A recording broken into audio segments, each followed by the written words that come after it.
Bei uns im MX5 Club haben die wenigsten ihr MX5 als Alltagsauto.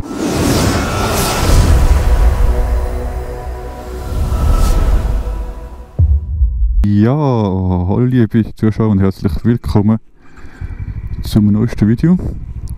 Und ja, im heutigen Video, also ich habe jetzt halt immer viel darum geredet, neues Auto, kein TÜV, bla bla bla, wie auch immer. Und das Ganze ein bisschen unstrukturiert, aber das ist einfach gerade aktuell mein Thema, was mich so betrifft. Und genau, wenn jetzt ihr denkt, du bist ein dummer Sieg, hast ein schönes Auto, fahrst es nicht auch im Alltag, was ist nur los mit dir? Ich kann dir nur sagen, bei uns im MX5 Club haben die wenigsten ihr MX5 als Alltagsauto. Vor allem wenn es dann Winter wird, nicht nur wegen dem Schnee, aber wegen dem Salz. Und wenn es dann so feucht ist die ganze Zeit auf der Straße, rustet einfach der Mazda extrem schnell weg. Ich weiß nicht, wie es ist mit dem Auto, das ich mir dann kaufe, wie schnell das dann rustet, aber das ist mir dann weniger schlimm. Das ist schon, wie gesagt, dann das Auto zum Brauchen. Und ich habe vorhin im Club nachgefragt, also die wenigsten haben den MX5, die meisten haben irgendeinen Kombi oder zumindest einen, der mehr als 2 Sitze hat. So, aber die meisten haben richtig grosse Auto als Alltagsauto. Und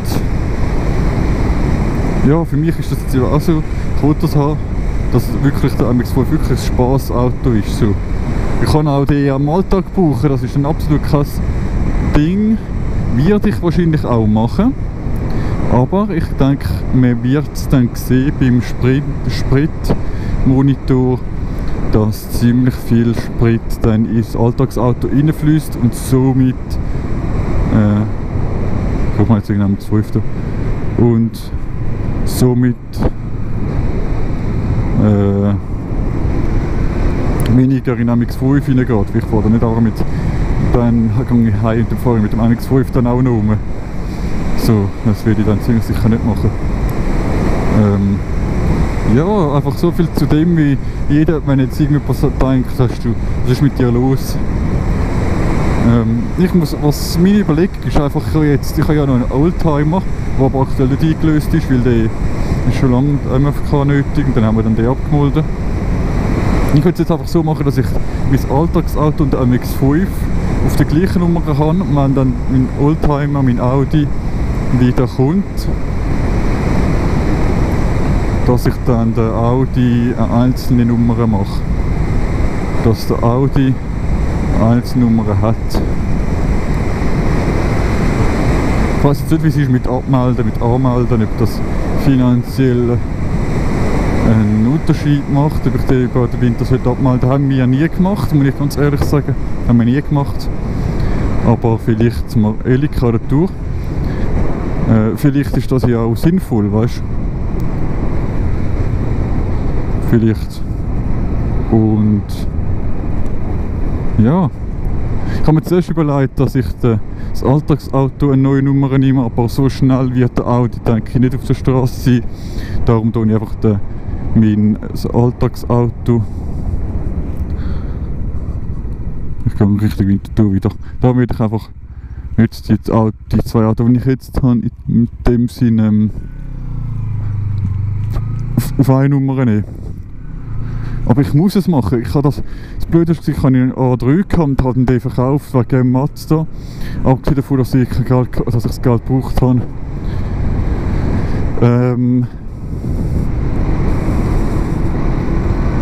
Ja. Da habe ich auch Angst gehabt, dass ich auch keinen Platz habe dann.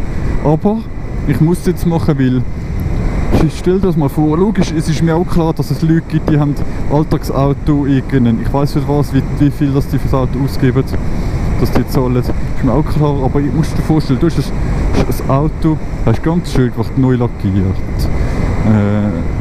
Liebe zum Detail mit dem Spoiler, mit dem Lenkrad, mit den Felgen, das ist alles eingetragen, mit dem Fahrwerk und wirklich, dass es wirklich dein Baby ist.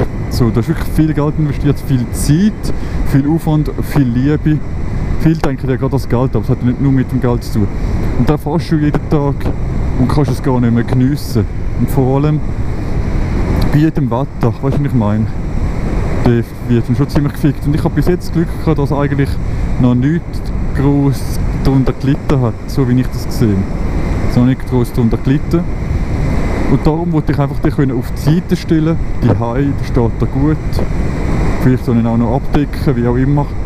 Und fahre dann mit dem anderen Auto, wo ich absolut keinen Bezug dazu habe. So.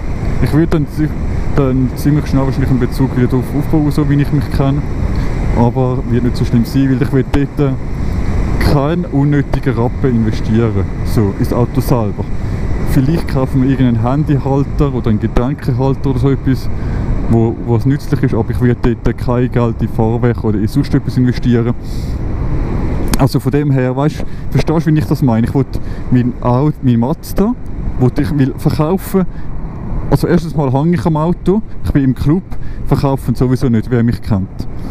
Aber auch wenn ich jetzt absolut nicht am Auto würde hängen und nicht am Auto würde hängen, würde ich ihn nicht verkaufen.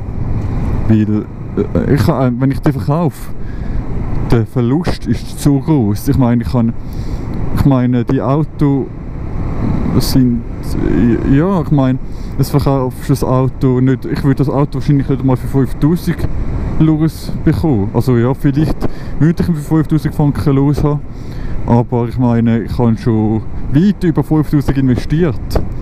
Wenn ich sage jetzt einmal, komm, Karte auf den Tisch, ich habe fast 10'000 investiert. Aber finde mal jemanden, der mir 10'000 Franken auch zahlt, weil der Aufwand, die neue Lackierung, die neue Felgen, das wird ja nicht zahlt. Ausser du findest wirklich jemanden, der das richtig geil findet und das unbedingt will. So, aber das Auto selber, der Wert vom Auto, so alt wie es ist und so, der wird jetzt vielleicht 3'000 Franken zahlen und ich habe ja 2,6'000 gezahlt. Verstehst du, wie ich meine? Also, das wird mir nicht mehr gezahlt werden und von dem her ist es auch nicht, dass ich ihn verkaufe. Und ich finde, das Beste, was ich noch machen kann, weil ich ihn nicht verkaufen kann, ist das Beste, was ich mache, dass ich ihn hier schone. Und schonen heisst, nicht jeden Tag fahren, schau nicht über die huren grusigen Schlaglöcher da rein zu fahren, weil das tut mir auch, obwohl da passiert jetzt nicht viel. Das sind jetzt nicht so riesengroße Löcher, aber es ist einfach zum drüberfahren mit dem Sportfahrwerk, da kommst du einfach Vögel über, weißt du? So. Darum ist das Beste, was ich machen kann, wenn ich ihn nicht verkaufen kann. Weil was auch keinen Sinn machen würde. Ganz ehrlich, ich habe mir auch schon gedacht, ich nehme da meinen Oldtimer als Alltagsauto, weil der ist höher. Du musst nicht auf die Felgen schauen, weil die Felgen nicht gestretcht sind. Ja.